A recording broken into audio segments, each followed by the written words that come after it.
네, 한국거래소가 이제 3월 3일 오늘이죠. 한국 나이로 60세가 됐습니다. 아직 환갑까지는 좀 한 해, 두 해 정도 남았는데 그런데 공공기관에서 지정 해제가 된 게 바로 지난 1월 말이었죠. 공공기관에서 지정 해제가 된 이후 처음으로 맞는 한국거래소입니다. 그런데 이 한국거래소의 상장에 대한 기대감도 높아지고 있다고 하네요. 어떤 내용인지 취재 기자와 직접 이야기를 나눠보겠습니다. 임지영 기자 나와 있습니다. 어서 오세요. 안녕하세요. 네. 자, 우선 우리나라의 자본시장의 정말 핵심 아니겠습니까? 한국거래소. 그렇죠. 이 한국거래소가 이제 벌써 60세를 맞았습니다. 이 60세에 맞는 뭐 특별한 행사가 있었나요? 네. 있을 줄 알았거든요. 네. 공공기관 해제 이후에 처음 만든 행사기 때문에, 생일이기 때문에 있을 네. 줄 알았는데 내부적으로 조촐하게 조용하게 음. 진행될 예정이라고 합니다. 네. 사실 지금 공공기관 해제 이후에 뭔가 굉장히 달라졌을 거라고 생각하지만 거래소 내부적으로는 정말 몸을 사리고 오히려 예전보다 굉장히 좀 조심하는 분위기입니다. 네. 거기다가 최경수 한국거래소 이사장 같은 경우에는 이제 그동안 3,000m 뛰었으니까 다시 네. 신발끈을 묶고 운동화끈을 묶고 이제 1,000m 달리기 시작 이런 식으로 직원들을 독려를 하고 있어서 임직원들이 굉장히 좀 힘들어하는 이런 모습을 볼 수가 있습니다. 아마 그런 것도 있을 것 같아요. 그 공공기관이 해제가 됐던 게 이번이 처음이 아니잖아요. 네네. 2000년대 중반에도 공공기관이 해제가 돼서 뭐 사실상 민영기관을 됐었다가 뭐 경영이 방만하다 뭐 여러 가지 논란들이 많다 보니까 다시금 공공기관으로 지정이 됐고 그렇다 보니 지금 해제가 됐을 때 너무 기뻐할 수만은 없는 상황인 것도 맞는 거겠죠. 네. 그리고 네. 일단은 공공기관 해제가 되었다는 거는 민간기업화가 됐다는 거기 네. 때문에 그만큼 어떻게 보면 경쟁력 강화가 더 절실해지는, 그쵸. 네, 더 네. 열심히 뛰어야 되는 상황인 것 같습니다.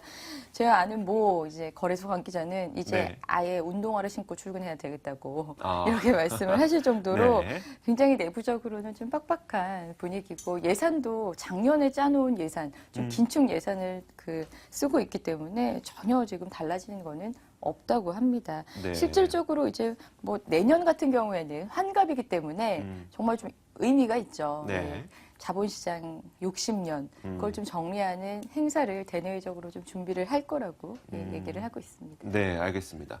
그런데 진짜 방금 말씀하셨던 것처럼 이제 민간 기업이 사실상 됐기 때문에 다른 거래소들, 다른 국가의 거래소가 될 수도 있고요. 다른 거래소들과 경쟁을 하기 위해서는 상당히 경쟁력 제고를 위한 어떤 노력이 필요할 것 같은데 어떤 노력을 준비를 하고 있을까요? 저는 사실 네. 이제 공공기관 해제가 되고 나면 우리가 앞으로 이렇게 도약을 해 나가야겠다 네. 이런 발표를 할 줄 알았는데 네.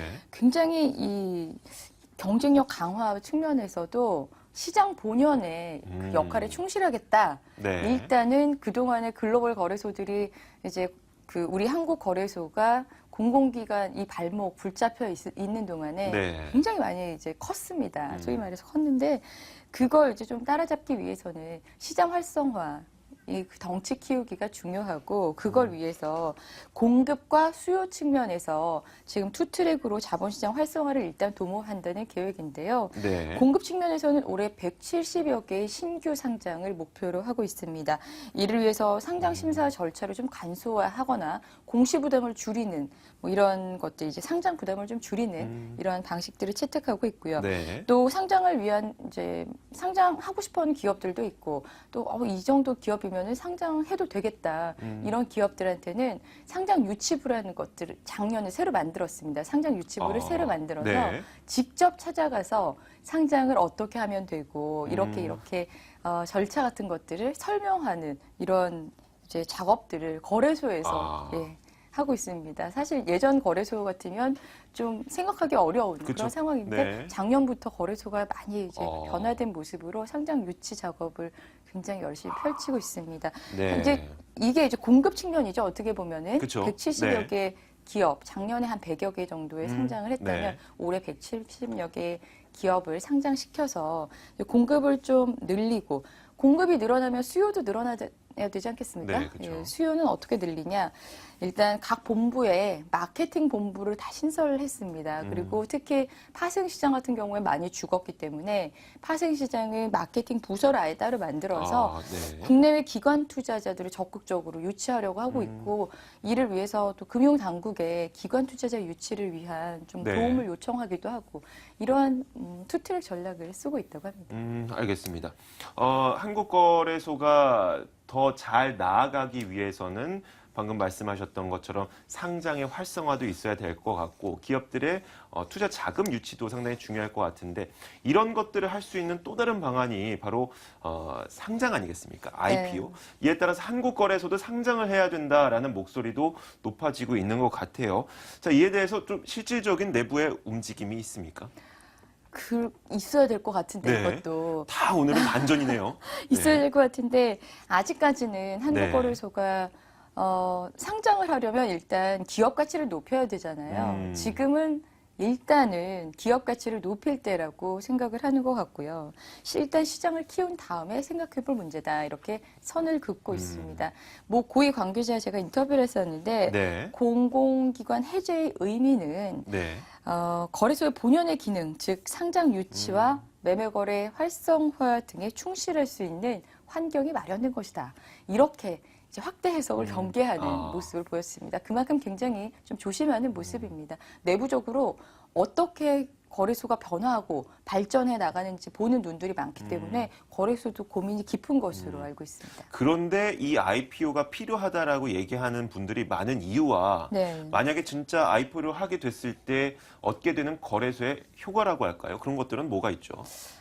현재 거래소 산업이라는 거는 네. 규모의 경제 또 범위의 경제가 중요한 산업이라고 네. 하더라고요. 그렇기 때문에 다양한 뭐 상품이라 하면 뭐 주식뿐만 아니라 파생시장 또 ETN, ETF, 금, 석유 뭐 각종 상품들이 있지 않습니까? 네. 세계 거래소들이 다 하고 있는 이런 이제 거래소들 그만큼 덩치를 좀 일단 키워야 되고 글로벌 거래소 간의 어떤 합종 연행도 계속 일어나고 있거든요. 근데 네. 그동안 우리는 그런 것도 많이 못했던 그런 상황이었기 때문에 일단 좀 덩치를 키울 필요가 있다. 이렇게 덩치를 키우려면은 거래소의 가치가 얼마나 되는지를 좀 알아야 되지 않겠습니까? 그렇죠. 그렇죠. 네. 그러니까 다른 나라 글로벌 거래소들도 IPO를 하는 이유가 자기들 기업 가치가 얼마나 되는지를 좀 평가하기 위해서 자발적으로 네. IPO를 해왔습니다. 그렇기 때문에 공공기관 해지 이후에 거래소가 외형을 확장하는 어떤 준비 단계로서 IPO가 속도감 있게 추진될 가능성은 높아 보이고요. 또 그럴 가능성, 또 필요성이 커졌다고 전문가들은 평가하고 있습니다. 우리나라 거래소의 지분 가치가 다른 국가들의 거래소와 비교해 봤을 때 어느 정도 수준이라고 좀 추정이 되고 있나요? 아직 그렇게 네. 정확한 평가가 나온 거는 없는데요. 네. 지금 우리나라 거래소가 세계 거래소 중에 지금 10위 정도를 차지하고 있습니다. 앞으로 몇 년 안에 7위까지 좀 네. 도약하겠다. 이렇게 지금 밝히고 있는데 좀 지켜봐야 될 것 네. 같습니다. 이렇게 7위까지 도약하기 위해서는 뭔가 해결해야 될 과제들도 있을 것 같고 풀어야 될 네. 숙제들도 있을 것 같고 그런 것들은 뭐가 있을까요? 일단 경쟁력 강화를 위해서는 뭐 네. 대내적으로 지금 이 크게 변화하고 있는 시스템 안에서 경쟁력 강화 진짜 좀 중요한 것 같은데요. 네. 이 원래 공공기관 해제 전제 조건이 대체거래소 설립이었습니다. 네.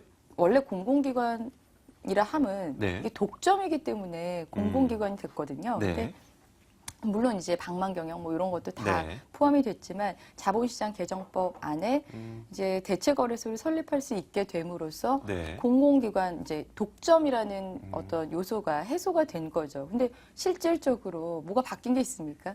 대체거래소 진입 요건이 너무 높다 보니까 네. 대체거래소를 설립하는 이제 누가 설립할 수가 있을까요? 설립할 수 그거를? 있는 지금 네. 환경이 아닌 겁니다. 네. 그래서 일단 대체거래소가 좀 출연해야 될 것 같다는 생각이 들고요.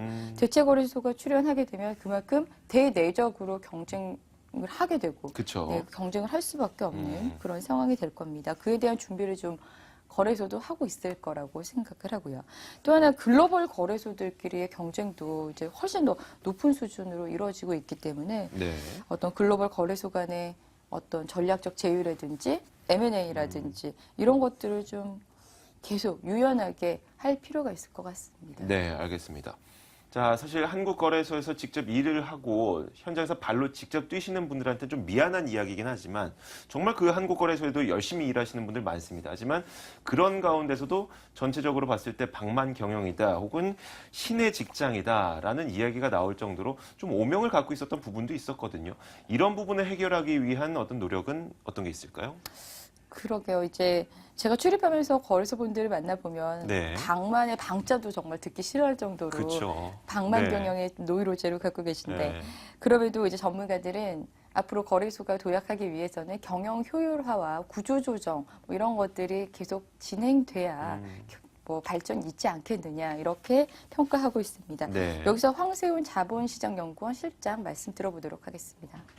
일단 경영 효율화는 크게 이제 두 가지 측면에서 살펴볼 필요성이 있을 것 같고요. 기획재정부에 의해서 진행되던 경영 평가는 이제 더 이상 진행되지 않겠지만 그렇지만 계속해서 금융이라든지 혹은 금융당국에 의한 경영 효율화 평가 작업들은 계속해서 진행될 필요성이 있을 것 같습니다. 거래소도 이 부분은 충분히 동의를 할 수 있는 부분일 것 같고요. 따라서 경영의 합리화, 그 다음에 이제 비용 최소화를 위한 그런 이제 구조조정 작업들은 앞으로도 계속 진행될 가능성이 높다라고 봐야 될 것 같고요. 또 하나 요것과 관련해서 필요한 부분은 사실은 거래소의 조직 개편이라고 봐야 될 것 같습니다. 구체적으로는 거래소를 이제 지배구조, 거래소를 지주회사 방식으로 조금 개편해 나갈 필요성이 있지 않느냐라고 보여지고요. 지주회사 시스템을 통해서 각각의 사업 부서를 독립된 별개의 자회사 형식으로 전환시킴으로써 거래소의 이제 유연성이라든지 혹은 환경 변화에 대한 대처 능력 같은 것들을 획기적으로 개선할 필요성이 있겠다. 이런 것들이 결국은 넓은 의미에서 봤을 때는 경영 효율화의 굉장히 중요한 부분이라고 평가할 수가 있습니다. 경영 합리화라든지 또 구조조정, 비용 네. 최소화 이러한 경영 효율성 좀 높일 필요가 있을 것 같고요. 특히 여기서 주목해야 될 것은 지주사 전환인데요. 네. 이제 외부로부터의 충격이라든지 조직 간의 차별성을 위해서는 지주사 전환이 꼭 필요하다는 것이 전문가들의 의견입니다. 이 주주사 전환을 하고 나서 어떤 식으로 될까요? 그럼 거래소가 지주사가 되고 밑에 유가증권시장, 코스닥 시장, 또 파생시장, 또 정보사업부서 이런 것들을 개별적으로 좀 자회사 형식으로 두는 이런 방식이 장기적으로 경쟁력 있는 방안이 아닐까 이런 것 이렇게 전문가들은 이렇게 조언을 하고 있습니다. 네, 알겠습니다. 자, 한국거래소가 공공기관에서 지정 해제가 됐습니다. 우선 이것 하나만으로 어떤 새로운 발걸음을 내디딘 것인데 더욱더 성장할 수 있는 방안들을 마련해서 우리나라 한국거래소도 지금 10위라고 하셨죠. 7위까지 뛰어오르는 그날이 왔으면 좋겠습니다. 자, 임지은 기자와 함께 이야기 나눠봤습니다. 말씀 고맙습니다.